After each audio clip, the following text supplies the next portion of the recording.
Salut les filles, c'est Jill, bienvenue sur ma chaîne, j'espère que vous allez bien. Alors je vous retrouve aujourd'hui pour une vidéo haul, c'est pas énorme, j'ai pas fait un gros haul où j'ai dépensé énormément, mais j'ai quand même, ça a quand même fait son prix mine de rien. Et je voulais vous montrer ça par vidéo parce que je sais que vous aimez bien regarder les petits hauls que je fais de temps en temps sur mes différents achats. Alors je vais commencer tout de suite donc par mon premier achat que j'ai fait et j'ai complètement craqué en fait sur toutes les couleurs que j'ai vues. On est beaucoup de youtubeuses françaises à l'avoir acheté, en plus de celle des États-Unis évidemment, mais voilà, j'ai pas pu m'en empêcher, j'ai craqué dessus et c'est la palette Gwen Stefani de chez Urban Decay. Donc évidemment la boîte est vide, mais rien que le packaging de... Rien que l'emballage déjà promet et c'est juste magnifique. Et voici la boîte. Donc devant vous avez un plexi transparent avec des petits cercles en fait. Et la plaque en métal écrit Gwen Stefani Urban Decay dessus. Je crois pas que ce soit du métal, je crois que c'est du plastique je crois. Oui, c'est du plastique. Et c'est fait en effet doré, le contour en doré et bien sûr derrière pareil avec un effet miroir. Et les couleurs à l'intérieur. Donc là vous avez un petit miroir ici, j'ai évité de vous le montrer complètement pour pas vous éblouir avec mes lumières artificielles. Et ensuite ici donc vous avez 15 fards à paupières différents, donc voilà. Et vous avez vraiment des couleurs extraordinaires et comme d'habitude les pigments sont juste magnifiques. Vous connaissez les pigments chez Urban Decay, donc je ne vous apprends rien. Voilà le noir qui s'appelle Blackout et vraiment excusez-moi, pour celles et ceux qui connaissent bien Gwen Stefani et les différents maquillages qu'elle a dans ses clips, c'est des couleurs qui lui correspondent bien parce que soit elle va faire des nudes, soit elle va faire un tout petit peu de couleur flashy ou sur ses lèvres ou sur ses paupières. Et notamment le bleu qui est ici, que l'on reconnaît bien dans la signature de Gwen Stefani. Donc je vais vous faire un swatch de cette couleur qui est juste magnifique. C'est un bleu électrique, enfin il est vraiment... les pigments sont juste extraordinaires. Le rose qui s'appelle Harajuku, c'est le même titre qu'une de ses chansons il me semble, si je ne me trompe pas. Et voilà, cette palette m'a coûté je crois 51 ou 53 € chez Sephora, je vais y arriver. Et franchement, bon oui, elle coûte un tout petit peu cher par rapport aux différentes palettes que l'on peut avoir chez Urban Decay, mais ça vaut vraiment son prix. Je trouve que les couleurs sont vraiment magnifiques.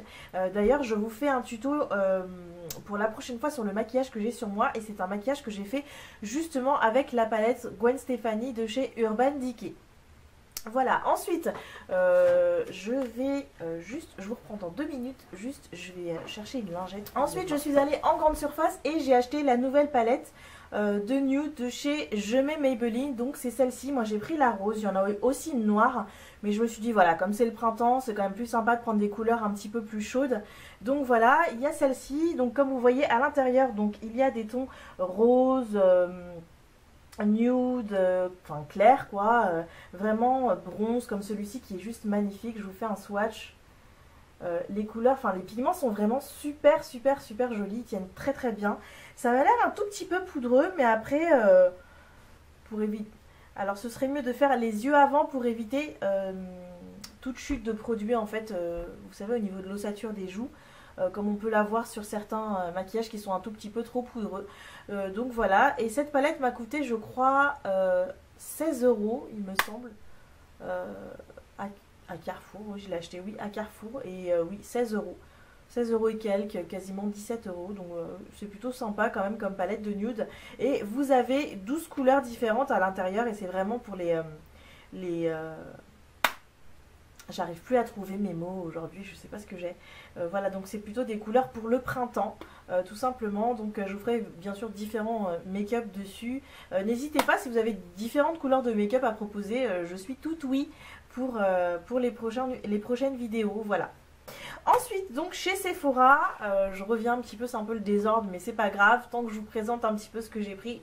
C'est bon, j'ai pris le fameux masque à la boue purifiant et matifiant.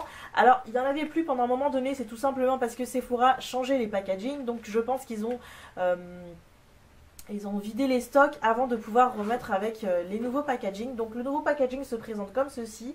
Donc c'est un pot qui est transparent. Enfin, moi j'aime bien le pot, il est très minimaliste. Et moi j'aime bien les choses minimalistes, vraiment. C'est très très joli. Donc voilà, ça se présente comme ça. Donc c'est un pot. Quand on l'ouvre, donc on a un petit opercule quand même. Hein, c'est là-bas sur un pot. Et voilà comment se présente ce masque à la boue. Donc je l'ai déjà testé une fois. J'en ai mis sur ma zone T parce que c'est l'endroit gras par excellence sur la plupart des visages. Moi en l'occurrence j'ai un visage mixte à sec, surtout l'hiver. Donc voilà, j'en ai mis sur ma zone T et franchement c'est vraiment génial. Ça tiraille mais pas trop. Au niveau de l'odeur ça sent pas très fort.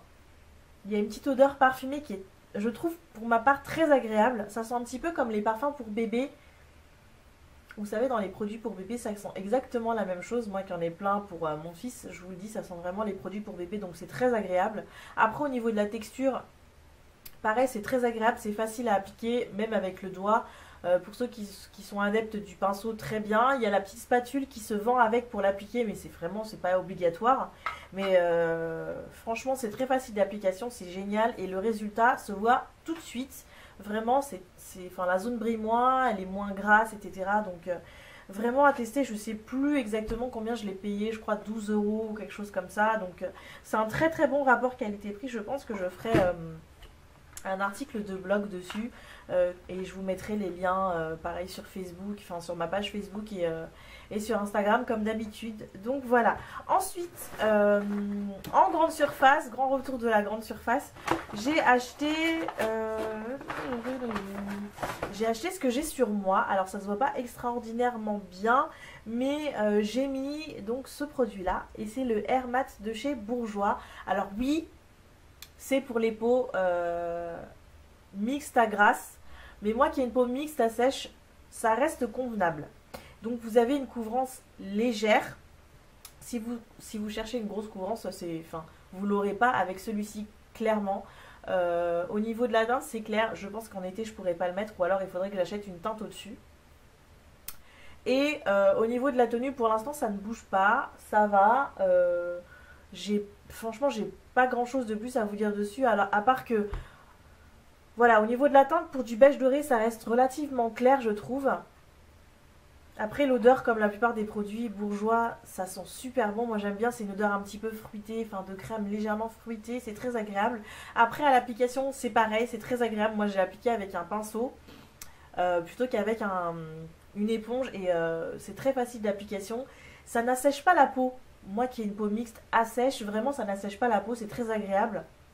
Au niveau de la couleur, comme je vous le disais, ça se fond très bien sur le visage. Et après, effectivement, le côté couvrance moyenne à légère, faut apprécier. C'est pas pour tout le monde, mais en tout cas, moi je trouve que c'est quand même un très bon fond de teint. Pour les peaux mixtes, même ça suffit. Voilà, je l'ai payé je crois 12 € pareil, je sais plus exactement, mais il était 8 € ou 12 €, je sais plus, et évidemment Bibi elle a jeté le ticket de caisse à la poubelle comme d'habitude. Non mais à chaque fois que je fais des hauls, j'ai remarqué, j'ai tendance à acheter les tickets à la poubelle avant de vous faire le haul. Rares sont les fois où je ne jette pas les tickets, je sais pas. Je crois les tickets c'est pas vraiment mon truc, mais enfin bref, c'est pas très grave. Donc voilà, moi je l'ai pris comme je vous disais en beige doré et c'est la numéro 5. Donc voilà, vraiment petit plus pour ce produit là, à tester, c'est vraiment bien. Je pense que pour l'été ce sera bien, sauf que moi il faudrait que je rachète une teinte au-dessus je pense, parce que d'ici l'été j'aurai la peau un tout petit peu plus bronzée. Ensuite j'ai acheté sur un site internet et je ne sais plus lequel exactement, le Betty Luminizer. Donc c'est un highlighter de chez The Balm et c'est le plus foncé des trois parce qu'effectivement il y en a un champagne, un rose et donc celui-ci, et j'ai pris donc cette couleur là. Donc voilà, qui a une couleur un peu bronze. Pour ma teinte, je pense que pour cet été ce sera très joli. Je n'ai pas encore fait de make-up avec, mais je vous en ferai un promis sur les make-up du printemps. Donc voilà, je sais plus exactement combien j'avais payé. Je crois que j'avais payé une vingtaine d'euros. Je sais plus vraiment les prix, et moi c'est vraiment une catastrophe. Il faut vraiment que je prenne l'habitude de noter les prix parce que c'est C'est vraiment horrible de ne pas se souvenir des prix comme ça. Mais enfin bon, c'est pas grave. Pour la prochaine fois, je retiendrai. Faites-moi rappeler qu'il faut absolument que je note les prix pour vous à chaque fois que je fais un haul. Parce que je jette tout le temps les tickets de caisse à la poubelle. C'est vraiment une horreur. Donc voilà. Enfin bref. Voilà ce que j'ai acheté. Et oui, une dernière chose. Quand je suis allée chez Sephora, la dame elle m'a mis un cadeau d'anniversaire alors que mon anniversaire est au mois d'octobre et que là on est au mois de mars. Bon bah très bien, c'est pas très grave. Mais du coup j'ai un blush dans les cadeaux Sephora qui se présente comme ça. Donc c'est un tout petit carré, voilà. Ça en format voyage c'est juste génial. Et dedans on a des couleurs pour l'été. Donc il y a un corail. Et alors avec la lumière ça fait un peu lilas mais c'est pas du tout le cas. C'est un espèce de rose bonbon qui est juste magnifique. Voilà, ça et le corail. Donc voilà les deux couleurs. C'est des blushs pour, pour le printemps. Donc voilà, à tester et je vous en reparlerai. Et voilà, mon livre, vous voyez, il n'était pas énorme, mais je voulais absolument vous montrer ce que j'avais pris pour les maquillages à venir. Parce qu'effectivement, voilà, il y a pas mal de petits maquillages sympas à faire, donc voilà. Bon, ben sur ce, je vous laisse, je vous fais plein de gros bisous. J'espère que cette vidéo vous a plu et d'ici la prochaine vidéo, portez-vous bien. Bye bye.